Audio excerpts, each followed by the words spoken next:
When Igor walked in, I was sitting on them checking Elisa's homework. "So?" I asked without looking up. "You got fired." He was silent. I knew that silence. For the past 3 months, it smelled of cheap whiskey and the cigarettes he'd been smoking by the window. Even though we'd agreed that smoking in the house wasn't allowed after the birth of our youngest. Igor worked as a manager at a construction materials company. The company was falling apart, and we both knew he was on the firing list. Too upright, doesn't know how to bow to management. "They've laid you off," he said. I put my notebook down and was about to say something encouraging about how there would be something better about how we had a safety net. A small one, but it was there. I even smiled at the corners of my lips to show we can handle this. But that was a mistake. Igor approached quickly. I didn't expect the blow. It wasn't because he never raised his hand. He'd done so a couple of times after drinking. But it was a light push, a tug on the shoulder, and then a roundhouse eye. The world didn't split. It just shifted. I saw the chandelier at an unnatural angle, then the floor, then the floral wallpaper we'd hung for the wedding. My cheekbone hit the armrest of the sofa. A metallic taste appeared in my mouth. "What's wrong?" I asked calmly, even surprised at my own voice. Igor stood over me, breathing heavily. His fist had already unclenched, his fingers trembling. He looked at me, then at his hand as if it had a life of its own. "Mother said, you're getting cocky." I sat down on the floor, pressing my palm to my eye. My eye was already starting to swell. "Anya, are you getting cocky?" he repeated, now more confidently. "Your work is booming, but I got fired. Now you're gonna look down on me." I was a freelance interior designer. The orders were coming in, but I couldn't bring myself to call it work that was booming. I was earning 1.5 times more, not in the last 2 months. Yes, but I didn't consider that a reason to punch him in the eye. I chuckled. It just came out. Hysteria, not a tear, not a scream, how dare you. A quiet, short exhalation through my nose. A chuck. That sound had everything. Fatigue, the understanding that this was the end, and some strange, almost painful irony. Igor was taken aback for a second, then turned and went into the bathroom. I heard the water running, him washing his face, throwing a wet towel on the floor. Then I got up, went to the mirror in the hallway. My eye was swelling before my eyes. The bruise was spreading under my eye socket like an ink stain on blotting paper. I wiped the blood from my cheek with my sleeve and looked at myself. 35 years old, a ponytail, sweatpants, circles under my eyes from lack of sleep. "I've gotten too cocky," I repeated to myself and went into the bedroom. I had to act quickly. I knew Igor's nature. After a fit of rage comes sticky, sweet remorse. Now he'll come out of the bathroom, try to hug me, say he'll never do it again, that it's stress, that he'll find a job. And then in a week he'll lose it again because his mother call and say, "So, is your girl still on her wavelength?"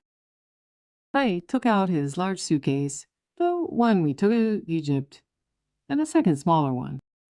I packed his things mechanically, then picked up the phone, went out to the stairwell, and dialed. Mold. "Hello, Tamara Vasilyevna. This is Anya." "Anya, what happened?"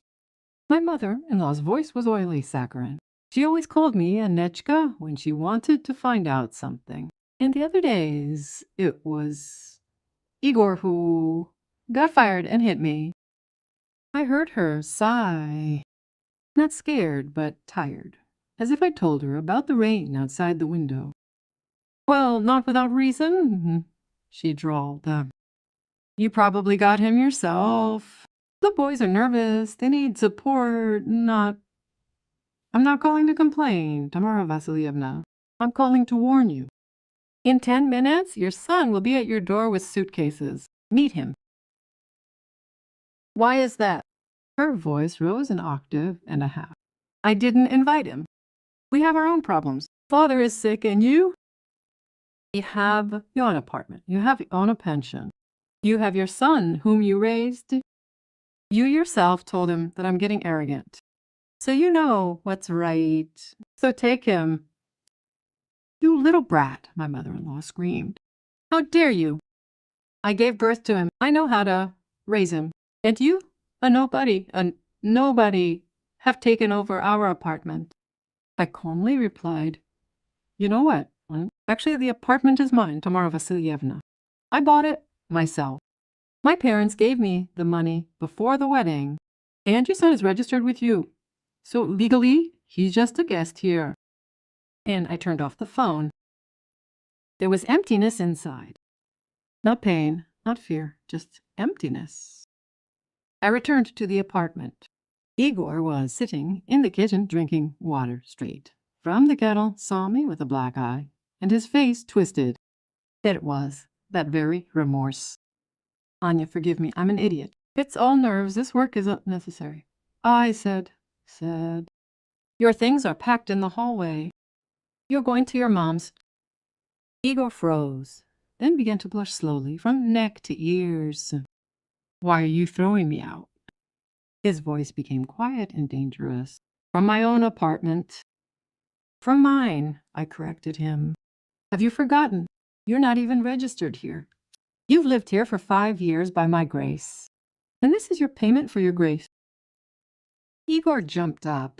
I didn't back down, literally. I stood in the kitchen doorway, arms crossed over my chest. My eye hurt.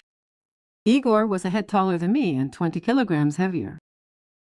But he suddenly looked at my hands. They were unshaking. And for some reason that scared him more than screaming or tears. You'll regret it, he said, grabbing the suitcases. You'll be lost without me. Go, Igor. You'll have a new life under your mother's wing. Igor slammed the door. I clicked the lock. Then I went to the window.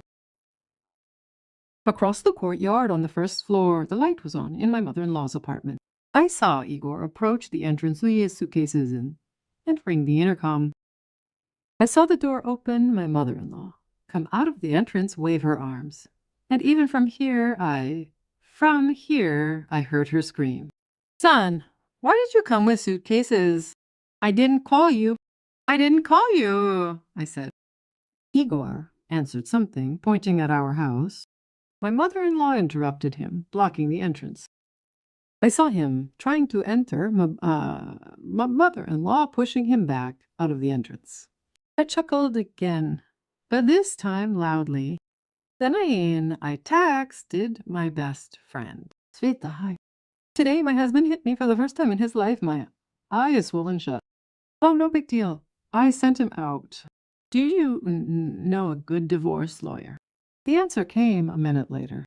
I know. I'll put some ointment on your eye too. I'm leaving. I looked in the mirror. The bruise was already spreading across half my face. My eye was almost closed. A beautiful sight. I stroked it with my fingertips. It hurt, but bearable.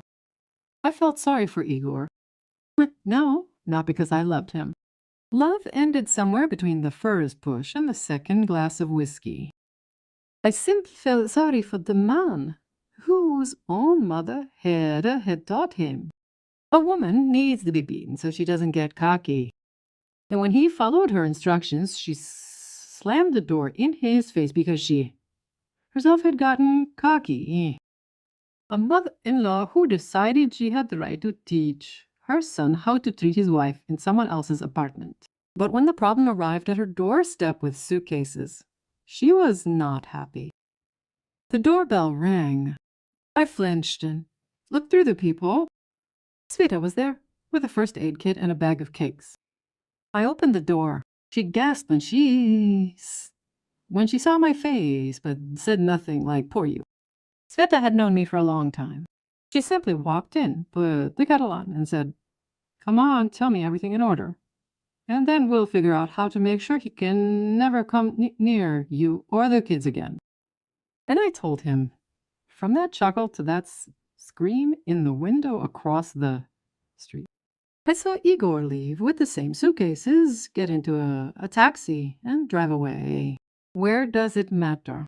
The important thing is it's not here. Just like that, a fist in the eye can be the final nail in the lid of your old life.